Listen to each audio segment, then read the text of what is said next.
kandi nanone bwamaze kuba ikibazo kuko miyome iri kwica abantu cyane cyane ndashaka kuvuga abadamu n'abakobwa. Umubare w'abadamu benshi bari gupfa batewe n'ubu burwayi bwa miyome. Ese miyome yaba yica gute? Yaba ifite ikihe gisubizo? Ibyo byose ubu burwayi ndagira nkubwire ko uburwayi bwa miyome bwamaze kubonerwa igisubizo n'umuti cyane, kandi nanone Lift Max yaje ari igisubizo ku burwayi bwa miyome. Miyome ntabwo izongera kwica abantu ukundi kuko igisubizo cyamaze kuboneka. Icyo ubushakashatsi bwagiye bugaragaza ko umubare w'abadamu benshi n'abakobwa bagendana uburwayi bwa miyome. Bishobora kuba nawe twumva ufite ikibazo cy'ibibyimba byo muri nyababyeyi, kuko icyo bivuze miyome, nubwo tugiye kubyinjiramo tukabisobanura neza, tukabiva umuzingo ukamenya neza, ndetse n'uburyo watahura ko ibyo urwaye ari uburwayi bwa miyome cyangwa se ibibyimba byo muri nyababyeyi. Ibyo byose tugiye kubiva umuzingo, tugiye kubireba kandi tuze kureba igisubizo cya Lift Max nka produit yaje ari igisubizo. Reka ngwikaze wowe turi kumwe Healthcare Meta Jerome, n'igihe turi kumwe nanone nkaba nkwakiriye hano. Wowe wamaze gukora subscribe, nawe utarakora subscribe nkubwira ntikora subscribe kugira ngo ibiganiro byacu ujye ubibona umunsi ku wundi, uko bwije uko bukeye, kuko turi hano kugira ngo tujye tukugezaho ibiganiro byiza byo kugufasha, inama, ndetse tukugezaho amakuru yaho ukwiye gukura igisubizo cyo kugufasha ku burwayi waba ufite, ku bibazo byose waba ugenda uhura nabyo, kuko tumaze gufasha abantu benshi. Aho twakira ubutumwa bunyuze muri comment, bunyuze mu kuduhamagara, ndetse bunyuze kuza kudushimira kuri office, kuri benshi bari bafite ibibazo by'uburwayi, bagiye babona amakuru, bagiye bahura n'abaganga bakabasha kubafasha ku bibazo bigiye bitandukanye by'uburwayi. Rero mu bihugu byose, mu bihugu 53 aho tubasha kugeraho, hano mu Rwanda, East Africa, yaba Uganda, Congo, Tanzania, Burundi, ndetse n'ibihugu byose, Mozambique, South Africa, Nigeria. Ibyo ni ibihugu byose dufitemo abantu tumaze kugenda dufasha kandi bari kugenda batugezaho ubuhamya. Rero miyome ifata gute? Ese uburwayi bwibasiye abantu benshi bwaba bumeze gute? Tugiye kureba igisubizo nanone. Nkubwira nti Lift Max yaje ari igisubizo, ni produit. Ntuyibazeho ngo nk'uko uri kuyibona muri screen, urebeye kuri screen yawe, niyo produit uri kubona, produit y'ingenzi kandi y'umumaro mu kuza guhashya miyome. Kandi produit nanone ndagira nkubwire ko yunganirwa n'indi produit ya Dynasol Center, nayo twavuzeho kandi tuzongera tukagera tugarukaho mu biganiro byacu byagiye bihita. Izi zikaba ari produit kandi zikoze mu buryo bwa stem cell, zitari ibinini, zikoze mu buryo bugezweho, bubasha guhangana n'indwara, bubasha kuvura indwara zigiye zitandukanye. Kandi ndashaka kuvuga mu izi ndwara zo mu bwoko butandura. Ubushakashatsi rero bugaragaza iki ku indwara ya miyome? Twihuse tubanje gusobanura miyome ni ibibyimba byo muri nyababyeyi. Ubundi uko umubyeyi, uko igitsina gore giteye, tugendeye kuri description, imiterere y'abakobwa n'abadamu, habanza igice cy'inyuma. Ahangaha iki gice kigaragara, winjiyemo imbere ugenda ugana winjire mu cyo twita koro itere, ugenda winjiramo imbere. Tugarutse gato ku myanya y'inyuma, hasanga biriya bice bigize imyanya y'inyuma. Aha ndavuga ku myanya myibarukire y'abadamu n'abakobwa, kino gice cy'inyuma kigaragara. Hanyuma winjiyemo imbere, uzamutse muri koro itere, ukazamuka agendamo imbere, usangamo ikindi gice aricyo kibasha kwakira icyo navuga nk'igi ribanguriye cyangwa se igi ryamaze kuba fekonde. Ahangaha ni igihe spermatozoide cyangwa na ovaire zamaze guhura, hanyuma rikaba giribanguriye aho ngaho akabasha kurererwa cyangwa gukurira umwana kuzageza igihe azaba avukiye. Hariho ikiri kubaho rero bitewe nuko kugira ngo ovire zibeho habaho nanone imisemburo cyangwa se uturemangingo dukora amaovire cyangwa se intangangore. utu turemangingo cyangwa se iyi misemburo rero igihe yabayeho nawe cyangwa habayeho impinduka mu mubiri, ubushakashatsi bwakozwe bwagaragaje yuko hakunze kubaho ikibazo bukidevelopa nabi cyangwa se bugakura nabi, hanyuma bukaza kuvamo ibibyimba. Ibi bibyimba bishobora kugenda bigafata muri kiriya gice cy'imbere cyo twita nyababyeyi cyangwa se nyababyeyi cyangwa se mu ndimi z'amahanga cyo twita uterus. Bishobora gufatamo imbere cyangwa se zigafata inyuma, bishobora no kuzamuka bigafata mu cyo twita trompe de fallope. Trompe de fallope ni cya gice kizana cyangwa kiba kibitse cyangwa se intanga z'umugore. Hanyuma bya bibyimba rero byamaze gufata iyo nyababyeyi bifashe inyuma cyangwa se bifashemo imbere, bibasha kugenda bikura, hanyuma bikaza kuzavamo ibibazo. Nk'uko wabyumvise neza, ngira ngo wamaze kumva inkomoko y'ibi bibyimba twita meyome, ko bituruka kuri maovire cyangwa se imisemburo ikora intangangore. Hanyuma rero ibasha kugenda yideforoma, bya bibyimba bikabasha gukura, bigakura haramo imbere. Ibyo bibyimba rero ari byo miyome, nibyo bigenda biteza ibibazo bigiye bitandukanye. Ngira ngo umaze kumva neza aho inkomoko y'ibi bibyimba. Ubushakashatsi bwakozwe bwagaragaje yuko abagore cyangwa se abadamu n'abakobwa 10% bagendana n'uburwayi bw'ibi bibyimba byo muri nyababyeyi. Ushobora kuba wibaza uti bimeze bite, ushobora kuba ugenda uzi ko ari bizima, ariko ndagira nkubwire yuko mu gihe utari wajya kwa muganga ngo bemeze cyangwa se bagupime barebe uko byifashe, aho ngaho uba uri muri risike. Ushobora kuba ubirwaye kimwe n'uko ushobora kuba utabirwaye. Aha ngaha tuhava dutanga inama tukubwira duti ukwiye kumenya uko umubiri wawe uhagaze, ukwiye kumenya uko nyababyeyi yawe uhagaze, bityo bikagufasha mu kwirinda no kumenya uburyo ukwiye kwitwararika ku kijyanye n'iki cyorezo cy'ibibyimba byo muri nyababyeyi. Mu gihe rero ibi bibyimba byamaze kugera muri nyababyeyi, iyo bigitangira uba wumva nta kibazo biguteye, uba wumva bigenda gake gake, ariko uko bigenda bikura, uko bigenda byiyongera, niko ugenda kurushaho kumva umererwa nabi mu mubiri, niko ugenda wumva utakaza imbaraga, utakaza morale, utakaza icyizere, ndetse ibyo bikaba nk'ingaruka aho mu gihe utwite cyangwa se wasamye, inda zigenda zivamo cyangwa se no gusama bikaba byabura, kuko bya bibyimba iyo byamaze gufata muri nyababyeyi bikabasha gukuriramo, ntabwo kiba kibasha kuba wagira ubushobozi bwo gusama ngo inda izageze ubwo ivuka. Binabayeho habaho ibibazo bigiye bitandukanye, ndetse ahangaha bikaba ngombwa ko iyo wasamye inda zigenda zivamo, ahangaha bikaba ibibazo bigiye bitandukanye bigenda bigaragara ku badamu n'abakobwa bamaze kugira iki kibazo cy'ibibyimba byo muri nyababyeyi. Bigenda bigaragara yuko ari ibibazo bigiye bikomeye, ndetse aho bigenda bikura bikarangira bivuyemo n'amakanseri ajya no kubagwa kwa muganga, bikarangira ndetse n'umuntu ahaburiye ubuzima arwaye ndetse akaremba, bikarangira anavuye mu mubiri yitabye Imana cyangwa se apfuye.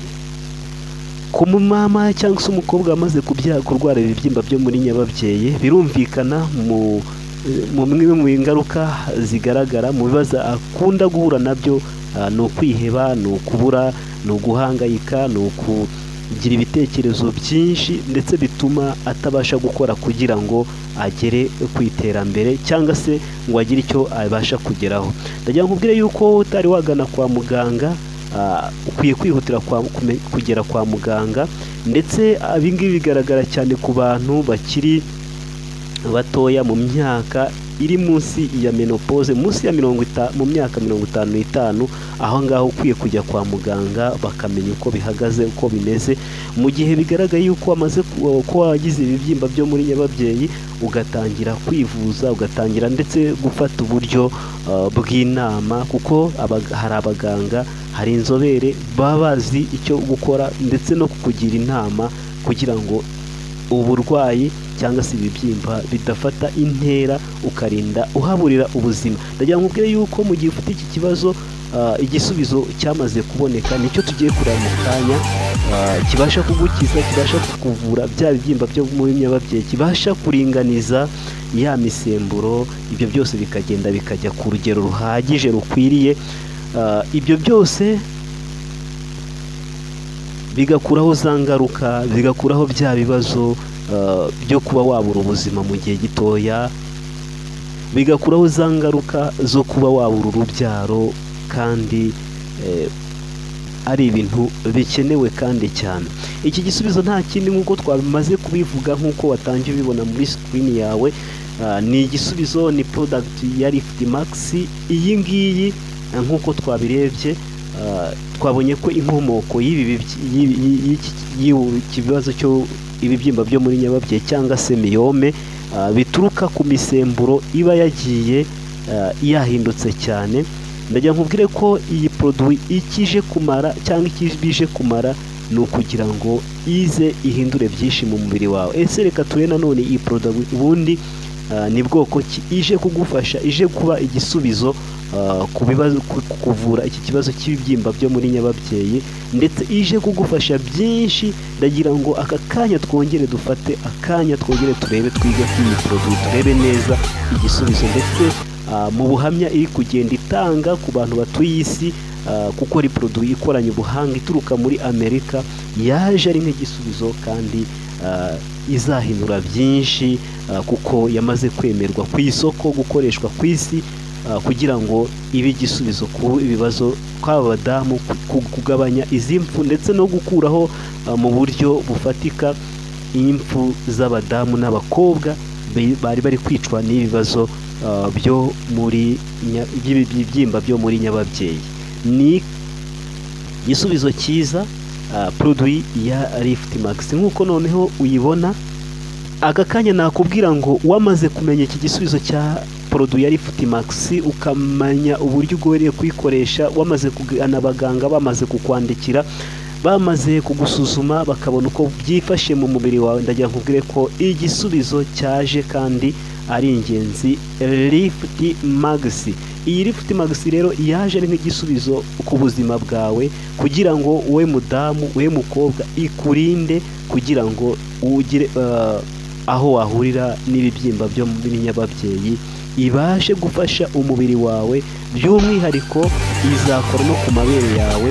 ibyo byose tugiye kugenda tubireba, ibashe kongera imbaraga cyangwa se imisemburo, ibashe kugenda ku rugero rukwiriye, itaguteza bya bibyimba byo muri nyababyeyi, kandi itunganye uruhu rwawe, ubeho umeze neza, utumagaye, ndetse izatunganya n'imigendekere y'amaraso yo mu mubiri wawe, kugira ngo abashe gutembera neza.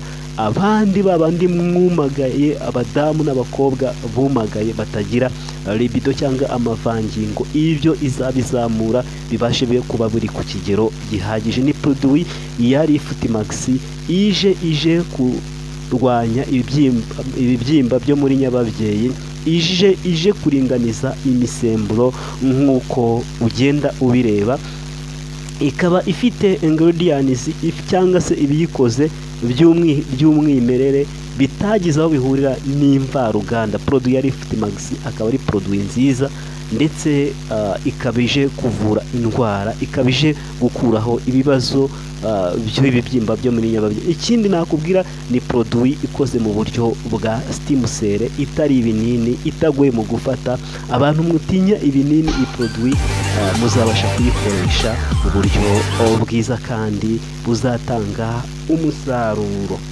Ni produit izakora ku myanya myibarukiro, cyane cyane dutangiriye ku mabere. Izabasha gutuma amabere yawe aba ameze neza, izabasha guhindura imisemburo kugira ngo iyiringanize amabere yawe aba ameze neza, bari ku kigero, niba yari manini niba yari matoya abashe gukura, abashe kugera ku rugero rukwiriye.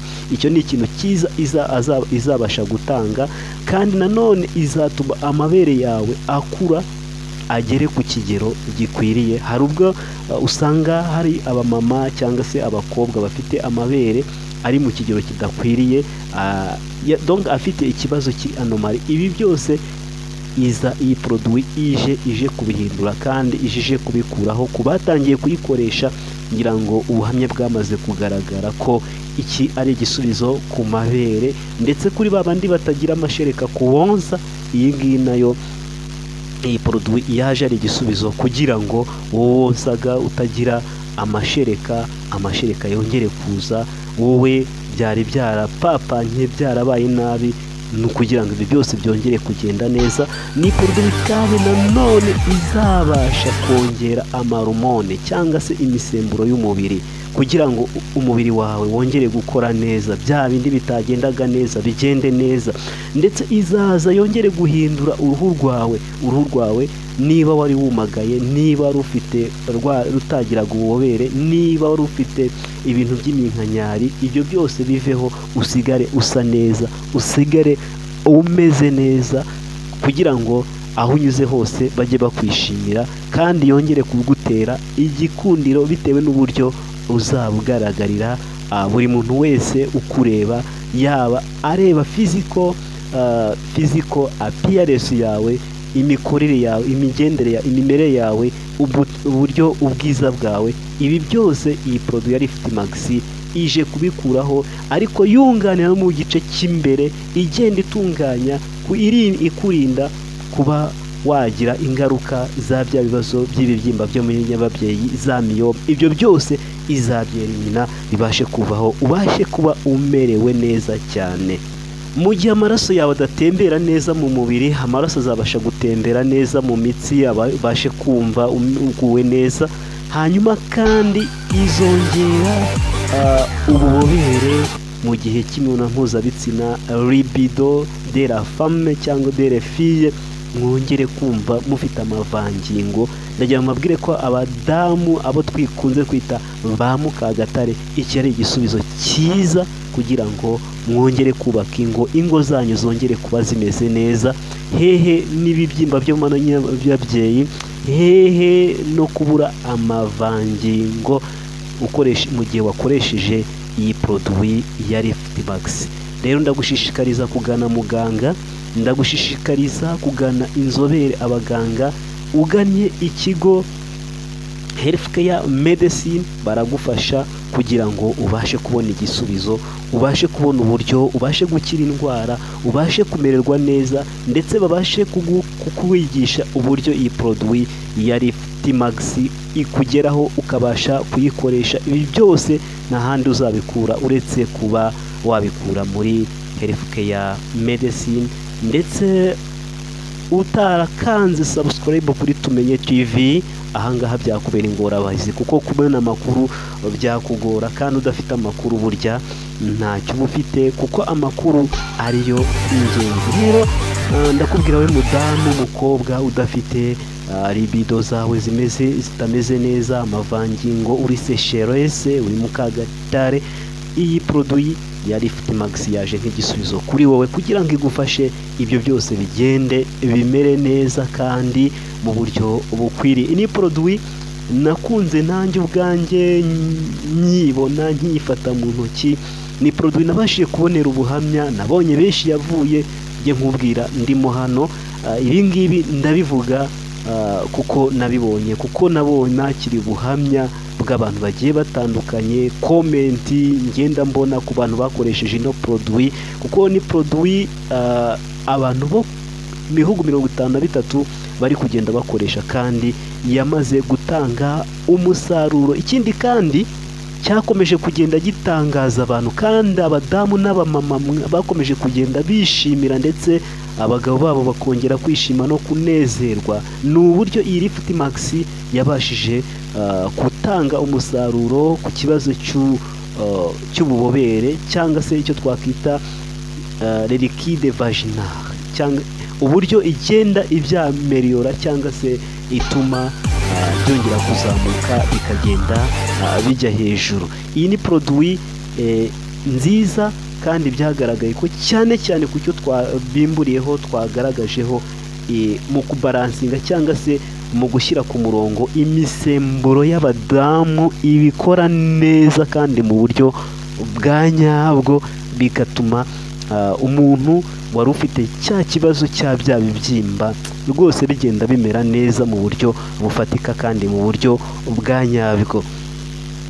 Hanyuma ku badamu badafite amavangingo, iki ngicyo twamaze kukivugaho, ubuhamya bwagiye bugaragara ari bwinshi, ubuhamya bwagiye bugaragara ko iyi produit ya Lift Max iri kugenda itanga umusaruro kandi mu buryo bugaragara mu bihugu byose, ahantu hose bamaze kuyishimira kandi bamaze kuyikunda, ndetse by'umwihariko ikaba yamaze kujya muri produit zahawe ibihembo mu buryo bufatika kandi bugaragara, mu buryo butanga umusaruro wa nyawo, ndetse uruganda ruyikora rukaba rwaramaze kuba satisfied, rwarabonye ibihembo kubera ubu buhanga n'ubuhangange. Nagira ngo nkubwire yuko iyi produit ntibutse yuko ari produit yakoze mu buryo butari ibinini, ahubwo yakoze mu buryo bwa steam-cell. Ni produit ufata ikabasha kugenda igahita isana ahangiritse, ikabasha kugenda isana hahandi hafite ibibazo. Niba ari ufite ikibyimba muri ya nyababyeyi, ikagenda ikakivura, ikagenda ikacyitaho, ikagenda ikagikamura, hanyuma ikongera ubudahangarwa, ikongera imbaraga, ikongera kukivura mu buryo kandi bwa vuba vuba, itanga umusaruro mu gihe cya vuba vuba. Nanone kandi ikongera kugenda igakora ku bibazo bijyanye n'amagufwa. Ndagira nkubwire yuko akenshi nanone usanga tugarutse gato ku magufwa, amagufwa buriya niyo abasha gutuma umuntu abasha guhagarara, umuntu abasha kuba afite ibigango, umuntu abasha kuba ameze neza. Amagufwa niyo abasha gukora amaraso. Rero iyi produit yongera gutuma amagufwa ahagarara neza, kongera kumera neza, kongera kuremera, bityo bigatuma n'ibiro byiyongera, bityo bigatuma amaraso nayo agenda yiyongera. Igihe uzakoresha iyi Lift Max uri umudamu, bizakomeza amagufwa yawe, byongere imbaraga, byongere ubudahangarwa, byongere kuba uhagaze neza, byongere kuba ndetse ibiro byiyongere, umere neza, wongere kuba ufite shape cyangwa se uburyo ugaragara, physical appearance yawe ube uhagaze neza. Ndagira ngo ubwire babandi abadamu, babandi bazonzwe, babandi bafite taille française kandi kubifuza kugira ngo umubiri wabo wongere kumera neza, wongere kuba ufite body mass index ikwiriye, iyi produit ya Lift Max iraza kugira ngo yongere itume umubiri umera neza. Hehe rero n'ibibyimba byo muri nyababyeyi, hehe n'imiterere mibi, hehe no kubura amavangingo, mu gihe uraza ko wagannye aho ubasha gufata iyi produit ya Lift Max. Ni muri Healthcare Medicine uzayikura, ndetse aho niho uzakura amakuru, niho uzahura n'abaganga, niho uzahura n'inzobere, aho bakagufasha kugira ngo ubashe kumererwa neza, ubashe gukoresha iyi produit Healthcare Medicine aho uzaba uri hose, yaba uri mu Rwanda, mu mahanga. Iki ni ikigo gihuza, kiguha amakuru, kiguhuza n'abaganga n'inzobere kugira ngo ubashe gusobanukirwa no kumenya imiterere, ubashe kumenya ese mu mubiri wawe byifashe gute.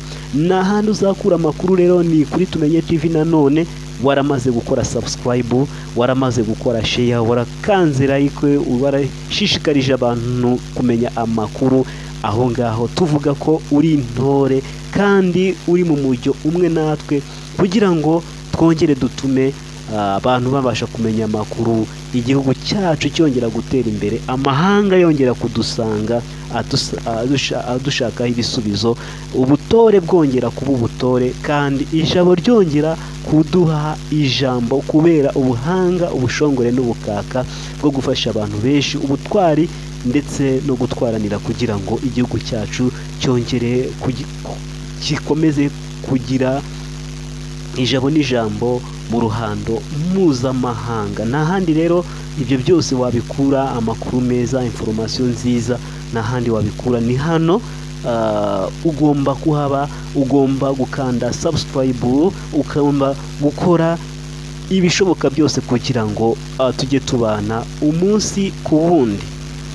Wakibaza byinshi rero kubikoze iyi produit ya Riftmax ibasha guhangana n'ibyimba byo mu nyababyeyi, ibasha kuvura, ibasha gukuraho ingaruka ndetse kugera ku rwego rwa kanseri, ibasha guha umudamu ibyishimo wabuze amavangingo, wari warabaye sécheresse, wendaga gusenya urugo, n'ahandi wabikura uretse kuri Tumenye TV. Rero aka kanya ndagira ngo nongere nkubwire nanone muri bimwe mu bigize iyi produit, muri zimwe muri ingredients cyangwa se bimwe mu bikoze mu bimera, kuko iyi produit nakubwiye ko ari umwimerere. Iyi produit ibasha guhangana n'ibibazo byo muri nyababyeyi, iyi produit ibasha gukuraho amakanseri, iyi produit ibasha itanga ibyishimo ku gitsina gore, ku bakobwa, ku badamu, ku babandi baba bafite ibibazo by'amabere, nk'uko twagiye tubivuga, nk'uko twagiye tubigarukaho, dore ngo uko aryoha asubiwemo. Ingredients ziyigize ni zimwe mu zitaboneka hano muri gihugu cyacu, ahubwo zatunganyirijwe muri Amerika, zigatunganyirizwa mu nganda zaho, ndetse zikaba produit fini zigeze muri Aziya, mu gihugu cya Malaysia. Aho ngaho akaba ariho iyi produit yatunganyirijwe mu mashini,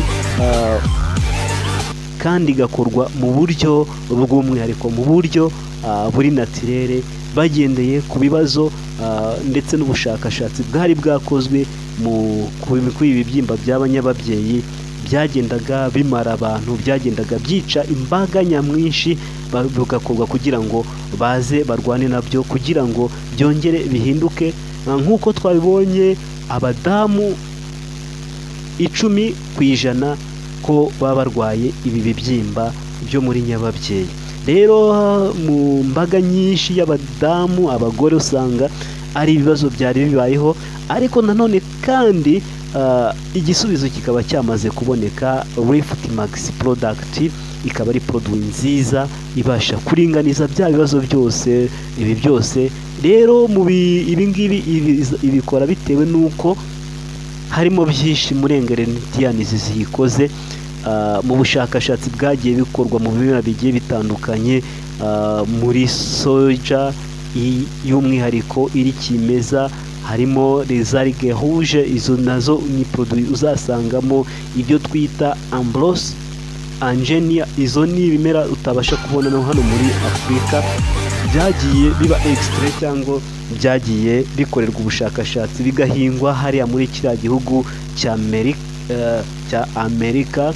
Ibyo byose bikaba bihuriye kugira ngo bibe igisubizo ku iki kibazo cy'ibibyimba byo muri nyababyeyi. Ahangaha kandi ni byinshi bigenda bigaragara, by'umwihariko kw'iyi produit y'umwihariko, produit itarigeze irakaboneka, cyane cyane ku badamu, ku bakobwa.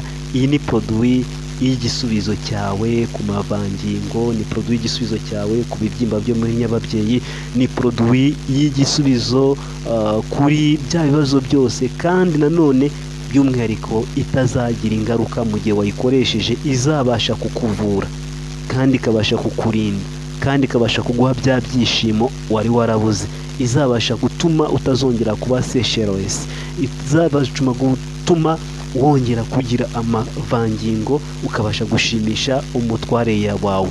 Produit ya Lift Max ni produit nziza nk'uko byagiye byemezwa, nk'uko byagiye bigaragara ku badamu, ku bakobwa bagiye bayikoresha. Ikindi ni produit nziza ku badamu bamaze kugera mu gihe cya menopause cyangwa se bamaze gucura batakibyara, izabasha gutuma za ngaruka za menopause, za ngaruka z'ibibazo by'amakanseri, by'imivuduko y'amaraso, ibyo byose bizabasha kujya ku murongo. Rero ndagushishikariza wowe wumvise aya makuru, yagira yawe kandi yashishikarize bagenzi bawe kugira ngo bamenye amakuru kandi babashe gusobanukirwa. Ndagira nkubwire yuko kandi mu gihe ukeneye iyi produit ni hahandi uzayikura, ni kuri 078 110 aho ngaho niho uzahamagara cyangwa se ukagana ikigo Healthcare Medicine, aho bakaguha amakuru y'uburyo ugomba kubona iyi produit. Ushobora kuba uyikeneye ari produit ukeneye stock kugira ngo nawe ube wabasha kuzigeza ku nshuti yawe, ube wabasha kuziha umuryango wawe, ube wabasha kuzikoresha. Izi ni produit uzabasha kubona kandi ukabasha kuyikoresha mu buryo bufatika kandi mu buryo bwa nyabwo, ukabasha kuyikoresha kandi mu buryo bworoshye cyane. Rero ni kuri 078 aho ngaho niho bazabasha kwigwa, cyangwa ukagana ikigo Healthcare Medicine aho waba uri hose, waba uri muri East Africa, waba uri Uganda, Kenya, aho waba uri hose mu Rwanda, waba uri Bwotamasimbi, iyi produit ya Lift Max ubasha kuyibona ukayikoresha ukagira ubuhamya kandi bufatika. Ibyo byose nta handi uzabikura. Mu gihe utakoze subscribe nta handi uzabasha kubona amakuru. Rero we watangiremo hagati cyangwa utabyumvise neza, ndagira nkubwire yuko twarebaga kuri Miyome, tubona ko igisubizo cyamaze kuboneka ku bibyimba byo muri nyababyeyi. Miyome itari kikiri ikibazo, cyangwa se ibi bibyimba byo muri nyababyeyi bitagomba kongera kwica abantu benshi, kuko igisubizo cyamaze kuboneka ari produit ya Lift Max. Kandi nanone by'umwihariko iyi produit byagaragaye yuko itanga umusaruro mu gihe wayikoresheje yonyine, ariko kandi bikongera gutanga umusaruro mu gihe nanone iyi produit uzaba wayikoresheje bijyanye n'indi produit yitwa Dynase Rosenta. Ni produit nayo twavuzeho, ntabura kukubwira yuko nayo ari produit uzabifatikanya. Ihangaha mu gihe uzaba wegereye muganga akareba ibibazo ufite, azakubwira yuko ukwiye kuyikombina. Bishoboka yuko waba ufite n'ibiro byinshi, bikaba byatuma akongeraho na produit zindi zigiye zitandukanye. Ndagira nkubwire yuko ushobora no kuzaba ufite ibiro byinshi ukahabwa nanone produit ya Abalisme kugira ngo ibimiro byawe bigabanuke. Ushobora no kuzongera guhabwa kandi nanone produit ya Asgard kugira ngo mu gihe uzaba ufite diabete nayo ibashe kujya hasi. Ariko ndagira nkubwire yuko ibi byose uzabikeshwa no kuba wagannye ikigo Healthcare Medicine, hanyuma bakagufasha unyuze kuri 078 n'ahandi uzakura amakuru ni kuri Tumenye TV. Ibiganiro byacu byo bihoraho. Nge ndi Healthcare Mentor Jerome, ndi hano kugira ngo nkugezeho amakuru aho waba uri hose, ku mbuga zacu nkoranyambaga, aho dukurikira, haba ku rubuga rwa YouTube channel, aho ngaho wamaze gukora subscribe, wamaze gukanda kukazogera, ndetse no ku mbuga zacu nka X, turi TikTok again, aho naho wahadusanga, ndetse aho hose kuri Instagram aho wahadusanga. By'umwihariko ukadusanga kuri ofisi, ndetse by'umwihariko ukaba wadusangaho turi unyuze muri komenti ukatubaza ikibazo tugusubiza bwangu, ukabasha kubona igisubizo. Nge ndi Meta Coach Jerome, mbifuriza amahoro, kurama, kuramba, kandi mbifuriza ibyiza byose. Reka duhure next. Wowe wagize ikibazo watwandikira muri komenti, wakora subscribe ndetse n'ibindi byose ibyo ukeneye byose ukabasha kubibona kandi mu gihe cyihuse. Reka mbifurize kugumya guhibwa, ibiganiro byo nakagaruka. See you next. Imana ibarinde kandi Imana ibahire, ibagirire neza, ibaha umugisha. See you next. See you at next.